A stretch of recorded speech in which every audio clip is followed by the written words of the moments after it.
நாகை அருகே மியான்மர் நாட்டை சேர்ந்த தெப்பம் கரை ஒதுங்கியதால் பரபரப்பும் ஏற்பட்டுள்ளது.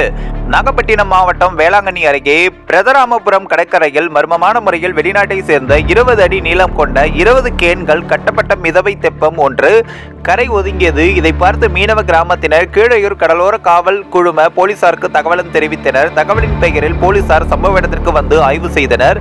ஆய்வில் அந்த தெப்பம் மியான்மர் நாட்டை சேர்ந்த என்பதும் ஆள் இல்லாமல் கரை ஒதுங்கியதும் தெரிய வந்தது. மேலும் அதில் உணவு தானியம் உள்ளிட்ட பூஜை பொருட்கள் இருப்பதும் இதனை அந்த நாட்டு மக்கள் ஆன்மீக வழிபாட்டுக்காக பயன்படுத்தி வந்ததும் அது அலை சீற்றத்தில் அடித்து பிரதமராபபுரம் கடற்கரைக்கு வந்ததும் தெரிய வந்தது. இதைத் தொடர்ந்து அந்த மியான்மர் நாட்டை தெப்பத்தை பறிமுதல் செய்த கடலோர காவல் குழும போலீசார் தொடர்ந்து விசாரணை மேற்கொண்டு வருகின்றனர். வேளாங்கண்ணி அருகே மியான்மர் நாட்டு தெப்பம் ஆட்கள் இன்றி கரை ஒதுங்கியது மீனவ கிராமத்தில் பரபரப்பை ஏற்படுத்தியுள்ளது.